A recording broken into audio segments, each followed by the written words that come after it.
जय भीम, जय संविधान, जय भारत। साथियों, आज का हमारा टॉपिक है शिक्षा। क्योंकि बच्चों के स्कूल खुलने वाले हैं। बच्चे अपनी छुट्टियों में एंजॉयमेंट के तौर पर कहीं कहीं घूमने भी निकले हुए हैं। कोई कोई कहीं गया है। लेकिन आजकल देखा जा रहा है कि हम जब बाज़ारों में सिटी में जाते हैं तो बाल मज़दूरों को हमको देखने को बहुत मिलता है। बाल मज़दूरी करते हैं। उनसे कहीं होटलों पे, कहीं किसी जगह पे उनसे मज़दूरी की करवाई जाती बच्चों से। तो मेरा उनके माता पिता से विशेष आग्रह है, और जो काम करवा रहे हैं उनसे उनसे भी मेरा आग्रह है कि इसके लिए कानून है। अगर आप गैर कानूनी काम करते तो आपके ऊपर कानूनी कार्रवाई की जा सकती है प्रशासन के द्वारा। और मेरा उन बच्चों से विशेष निवेदन है जो बाल मजदूरी करते हैं, आप पढ़ाई पे ध्यान दीजिए। काम करने का समय आएगा तब आप काम करिए, क्योंकि पढ़ाई बहुत ज़रूरी है। और मेरा सरकार से भी निवेदन है कि ऐसे बच्चों को जो बाल मजदूरी करते हैं उनको ढूंढिए, उनको ढूंढ के निकाल के उनकी पढ़ाई की व्यवस्था करिए, करवाइए। उनकी रहने खाने पीने की व्यवस्था करवाइए, क्योंकि हमारे देश में आर्थिक स्थिति इतनी कमज़ोर हो चुकी है कि हमारे जो मजदूर वर्ग का वर्ग है वो बच्चों को नहीं पढ़ा पा रहा है।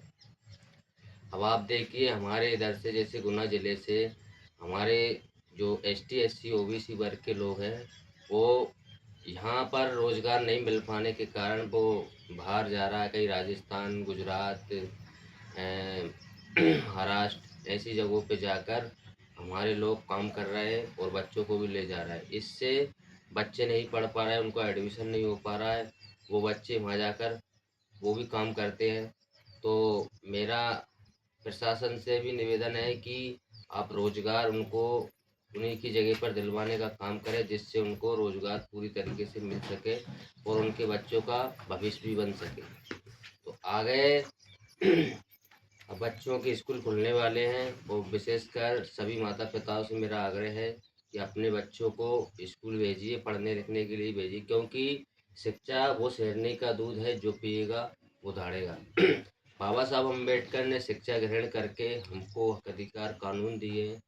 अगर आप अपने बच्चों को पढ़ाओगे लिखाओगे नहीं तो आगे समय बहुत खराब आने वाला है। क्योंकि शिक्षा आपको जागरूकता दिलाती है, आपको हिम्मत दिलाती है, आपके खिलाफ हो रहा है अन्याय अत्याचार के खिलाफ लड़ने का एक अधिकार देती है। शिक्षा से आप जब शिक्षा पाते हैं तो आपके अंदर तर्क विवेक बुद्धि आती है, आप अंधविश्वास में नहीं पड़ते, और आपको कोई भी गुमराह नहीं कर सकता है।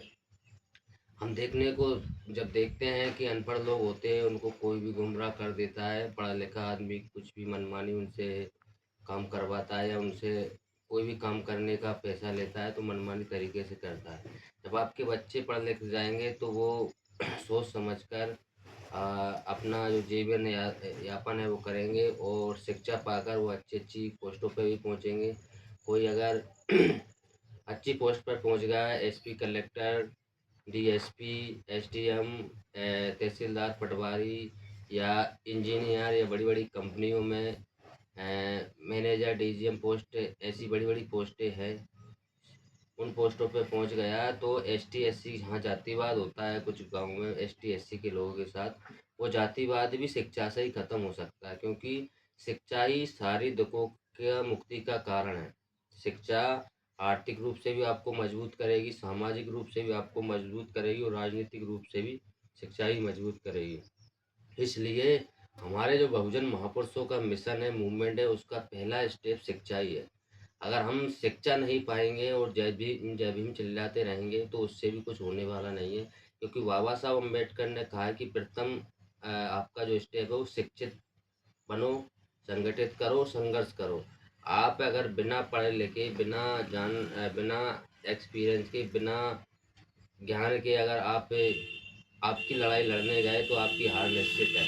इसलिए बाबा साहब अम्बेडकर ने पहली प्राथमिकता शिक्षा को दी। अब जब शिक्षित हो जाओगे, हमारा वर्ग बुद्धिजीवी वर्ग हो जाएगा, फिर उसको संगठित होने की आवश्यकता है। फिर संगठित होकर फिर वो संघर्ष करेगा तो हमें कामयाबी जरूर मिलेगी। एक दिन हमारे महापुरुषों की जो आइडियोलॉजी है, जो विचारधारा है, जो मूवमेंट है उनका, उस विचारधारा के हिसाब से इस देश में हम राज स्थापित करेंगे, जैसे सम्राट अशोक ने किया था। इसी प्रकार से बाबा साहब अम्बेडकर ने तो कानून लिखकर इस देश में अपना कानून का राज तो चला दिया, लेकिन हमारे लोग उस कानूनी के राज की कुर्सियों पर बैठ नहीं पा रहे। इसके लिए हमारे बहुत से नेताओं ने संघर्ष भी किया, जैसे कांशीराम साहब ने मूवमेंट चलाया बीएसपी, उससे बीएसपी बनाकर बहन माया कुमारी मायावती जी को 4 बार मुख्यमंत्री भी बनाए। आज के हिसाब से देखा जाए तो चंद्रशेखर भाई संघर्ष कर रहे हैं, वो भी आगे चल के कुर्सी पे बैठेंगे, सीएम की कुर्सी पे, तो ज़रूर हमारे समाज का फ़ायदा होगा। देखो, राजनीति में पहुँचने से जब हमारा समाज राजनीति में पहुँचेगा, बड़ी कुर्सी पे जब हमारा राज आएगा, जैसे आज आप देखो जो आदर्श जो सामंतवादी लोग हैं, जातंकवादी लोग हैं, मनुवादी लोग सोच के लोग हैं, उन लोगों के पास आज पैसा भी है, ज़मीन भी है, जायदाद भी है, सब कुछ हो। क्यों है? क्योंकि वो सदियों से सत्ता में बैठे आए हैं और सत्ता ही सारी समस्याओं की चाबी है। जब हमारे लोगों की सत्ता आएगी तो जैसे हमारे लोग आज मजदूरी कर रहे हैं, वो मजदूरी ना करके एक बिजनेस करेंगे, क्योंकि सत्ता बिजनेस का वो लाइसेंस जो भी है, प्रक्रिया है, कानूनी प्रक्रिया है, वो हमारे लोगों को देगी। आज हमारे लोग जब कानूनी प्रक्रिया के तहत लाइसेंस बनवाने जाते तो उनके पास अनेक प्रकार की समस्या पैदा कर देते, कहीं ये डॉक्यूमेंट्स नहीं है, कहीं ये डॉक्यूमेंट नहीं है। तो ये कारण क्या है कि हमारे लोग सत्ता में नहीं है। अगर हमारे लोग सत्ता में होंगे तो कोई ना कोई डॉक्यूमेंट्स नहीं पूछेगा, बस उसका ईमानदारी पूछ कर उन्हें आगे बढ़ाने का काम करेगा। इसलिए हमें शिक्षा बहुत ज़रूरी है। शिक्षा के साथ-साथ सामाजिक मूवमेंट भी ज़रूरी है। सामाजिक मूवमेंट के साथ-साथ हमें राजनीतिक चेतना भी रखना बहुत ज़रूरी है। तो साथियों, अब स्कूल खुलने वाले हैं, बच्चों को शिक्षा की ओर बढ़ाइए।